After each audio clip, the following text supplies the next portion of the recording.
అన్ని బంధాలు ఆర్థిక సంబంధాలే అన్నారు సినీ కవి. పెన్షన్ డబ్బులు ఇవ్వలేదని కన్న తల్లిని ఒక ప్రబుద్ధుడు చితకబాదాడు. దీంతో ఆమె కదల్లేక ఆచేతన స్థితిలో ఉండగా స్థానికంగా ఉన్న శ్మశానంలో వదిలేసారు తీసుకెళ్లి. హృదయ విదాకర ఘటన జగిత్యాల జిల్లాలో జరిగింది. సుమారు 8 రోజుల పాటు ఆ వృద్ధురాలు అక్కడే పడి ఉంది. తిండి తిప్పలు లేకపోగా వణికించే చలితో నానా ఎక్కట్లు పడుతోంది.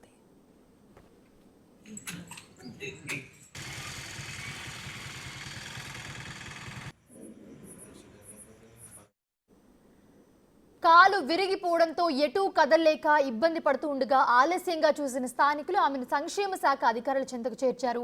వివరాలు సేకరించగా ఆమె పేరు రాజవ్వ అని, ఆమెకు 4 కొడుకులున్నారని తెలుస్తోంది. అందులో ఒకరు తనకు పెన్షన్ డబ్బులు ఇవ్వలేదని కొట్టారని బాధితురాలు చెప్తోంది.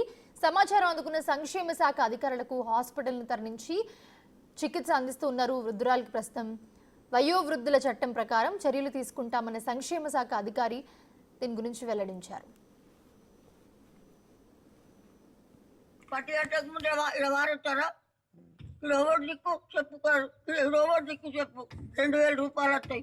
2000 రూపాయలు వస్తాయి. పెద్ద అయినకి చర్చలు ఉంటాడు. ఉంటే ఆయనకి 300-400 ఇచ్చేస్తా. అయిపోయిందో విడిచిపెట్టిపోయింది. ఆడు ఉత్త పీసోడు అయిపోయిండు. ఆయన కనబడితే అవ్వ రోడ్డు మీద ఉండకు.